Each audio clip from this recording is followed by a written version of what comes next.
Ah, salut à tous les gars. Je voudrais parler avec vous aujourd'hui d'un truc parce que j'avais déjà remarqué, j'en avais parlé avec vous par le passé, que je trouvais bizarre que le cas Mélenchon et la France Insoumise mettent autant de gens d'accord, autant de gens qui n'ont rien à voir en commun, en apparence, hein, bien sûr. Ça va du chroniqueur de C8 au journaliste de BFM TV, iTélé, tous les merdias réunis, en passant par la réinformation, TV Liberté, Berkoff, Philippote et toute la clique, hein, toute cette réinformation perfusée à la YouTube Monnaie, perfusée à l'oncle Sam, le McKinsey de la dissidence, YouTube. Bref. Euh, alors déjà, avant, je voyais bien que les seuls qui parlaient d'inflation alimentaire, les seuls qui avaient des propositions qui allaient dans le sens du bas peuple, hein, des misérables si vous préférez, les seuls qui avaient l'air de prendre conscience des difficultés de la jeunesse, entre autres, etc., etc., c'était la France insoumise. Ok. Je voyais aussi plusieurs interventions de David Guiraud qui venait boire les journalistes à la paille, littéralement. Et finalement, tout cela n'était jamais repris par toute cette soi-disant réinformation qui aime tant les Français. Jamais. Alors il nous parlait de la NUPES, de Sandrine Rousseau, de tous ces gens-là, tu vois. Mais finalement, euh, je sais pas, à croire qu'ils essayaient de nous manipuler, tu vois. Parce que finalement, quand quelqu'un essaye sans cesse de te monter la tête, te monter la tête, te monter la tête, te monter la tête, il y a un moment où tu te poses des questions, quoi. Tu vois. Je veux dire, c'est comme dans la vie de tous les jours. Si quelqu'un est toujours en train de vous monter la tête contre une autre personne, ça c'est souvent les histoires de couple. Euh, alors ils ont vécu 10 ans ensemble, mais là tu vois qu'ils ne parlent que du négatif. Bon, tu comprends que voilà, si le mec n'est pas fichu de te dire trois trucs positifs, c'est juste qu'il n'est pas objectif. Et que qu'il est dans une volonté de te monter la tête. Et c'est exactement ce que je ressens avec le cas Mélenchon. Je ressens un montage de tête agressif partout, tu vois. Et finalement, je m'en rends compte. Alors avant le conflit avant le conflit israélo-palestinien, mon Dieu, il était même pas né Mélenchon. Ou peut-être que si, il venait de naître, je sais pas. Mais je veux dire, avant là, les derniers événements en Palestine, déjà je remarquais ça. Que moi, personnellement, en tant que patriote du bas peuple, euh, j'avais l'impression que LFI avait plus conscience de mes problèmes que n'importe quel patriote bourgeois que vous pouvez me mettre en échange, tu vois. Mais bon, vu que c'est vrai qu'il ne cultive pas l'amour de la France et tout, etc., c'est le verrou en fait. C'est le dernier verrou qui fait que bien des gens ne rejoignent pas Mélenchon. D'accord. mais, euh, mais en tout cas, voilà. Lui, j'avais l'impression que son parti prenait conscience en tout cas des réalités pour les gens d'en bas. Donc maintenant est venu les événements récents en Palestine. Et encore une fois, tiens donc, bizarrement, qui c'est qui prend le parti des misérables, des oppressés, des victimes? Parce que pour moi, voilà, j'ai ma façon de penser là-dessus, tu vois. Et pour moi, c'est en aucun cas tu me feras passer un pays, une puissance comme ça pour la victime. Tu comprends? C'est comme si demain je voyais un homme défoncer sa femme, l'homme fait 95 kilos, la femme en fait 54, et que je l'ai renvoyé dos à dos en niant la différence dans le rapport de force. Tu vois, ça c'est impossible pour moi. Mais je veux dire, les seuls, voilà, qui encore une fois ont parlé comme parlent les gens du bas peuple, c'est bien la France insoumise. Et les seuls qui vont récolter des problèmes suite à ça, c'est bien la France insoumise. Pendant que toute la droite patriote bourgeoise, et ça va encore une fois, hein, de la réinformation patriote bourgeoise au petit prolo droitardé, style psychodélique, tu vois, sont tous dans une nouvelle bien-pensance, une néo-bien-pensance. Tu comprends? Donc en fait, ça commence à devenir vraiment, vraiment bizarre. Alors il est vraiment malheureux qu'il manque à ce parti politique l'amour du pays, tu vois, mais en tout cas, ils ont l'air d'avoir l'amour du peuple, tu vois. Alors qu'en échange, on a toute une droite patriote, alors de Zemmour à Marine Le Pen, à tout ça, toute une droite patriote bourgeoise qui, eux, il n'y a pas de souci, ils aiment les Français. Ils aiment les Français. Mais une fois morts, Enzo et Lola, tant qu'ils galèrent à faire de la bouffe, à acheter de la bouffe, tant que les parents galèrent à remplir le frigo et à payer les factures, on s'en fout. Par contre, si Enzo et Lola vivent un drame et ne survivent pas, là on se met à les aimer. Donc vous avez tous ces gens-là qui aiment le pays, il n'y a pas de problème. Le drapeau, ils l'aiment.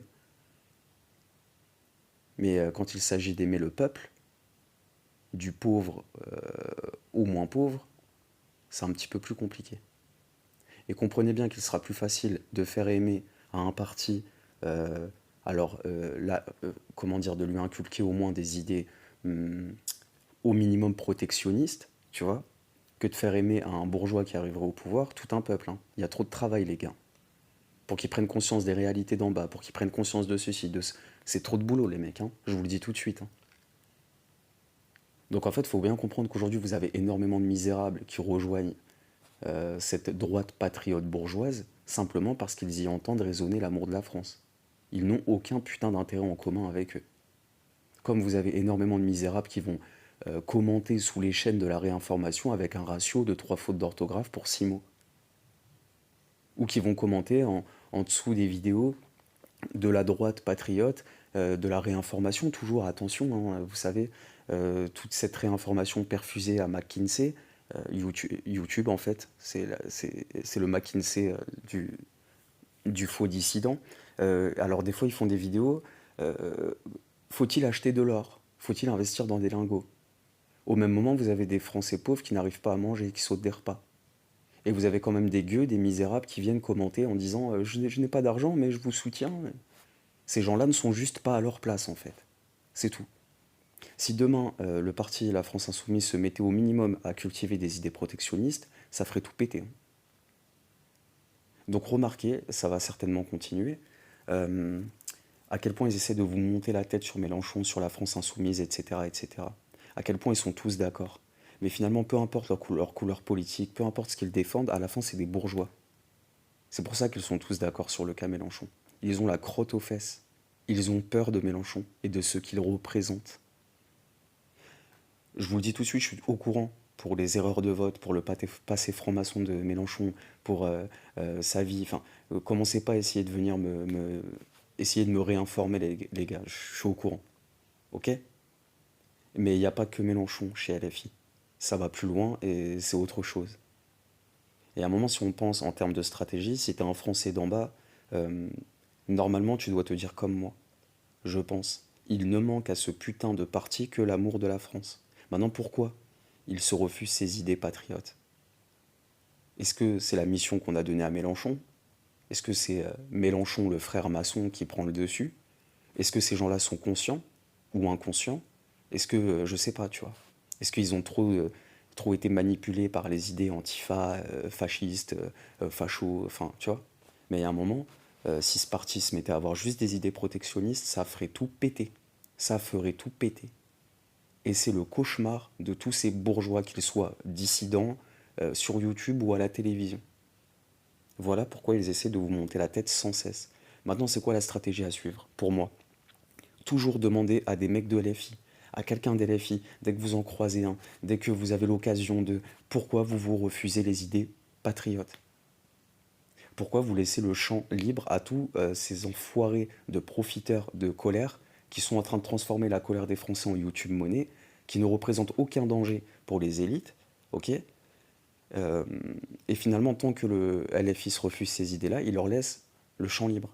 Pourquoi? Sont-ils conscients de ce qu'ils pourraient créer comme séisme en juste un petit peu, juste tellement on part de loin, ce serait léger. Juste, allez, du protectionnisme et on met un minimum l'histoire de France en avant, tu vois. On fait au moins, s'ils veulent faire semblant qu'ils le fassent, mais au moins, voilà, on cultive un amour de l'histoire de France. Est-ce qu'ils sont conscients de ce que ça créerait? Voilà, moi je pose ces questions-là. Faut rester attentif là-dessus, parce que je pense que les choses sont en train de s'inverser, c'est très intéressant, et que finalement la bien-pensance est passée à l'extrême droite, et la résistance est en passe de passer à l'extrême gauche, hein. Je vous le dis tout de suite, c'est comme ça. Il ne suffit. Le dernier verrou, c'est le côté wokiste et immigrationniste. C'est le dernier verrou. Tandis que de l'autre côté, on a des gens qui aiment le pays, aiment le drapeau, mais détestent le peuple. Ok, faut bien comprendre ça. Je vous laisse là-dessus, les amis. N'hésitez pas à dire ce que vous en pensez. Peut-être que je suis dans l'erreur. Peut-être que je fais une mauvaise analyse de la situation. N'hésitez pas à dire vous-même ce que vous en pensez. Je vous incite pas à vous abonner, tu vois, c'est un truc que je fais pas. D'ailleurs, j'utilise jamais la fonction j'adore. J'ai pas beaucoup de commentaires, mais tu vois, parce que j'ai pas envie de faire comme ces autres là. Tu vois, j'ai pas envie de devenir une pute de YouTube. Euh, mais je vous incite vraiment à dire ce que vous en pensez. Voilà, si moi j'ai oublié des choses, si vous, vous avez senti d'autres choses, à apporter quelque chose au débat, euh, voilà. Ce sera plus important pour moi qu'un abonnement. Je vous laisse là-dessus, les amis. Prenez soin de vous.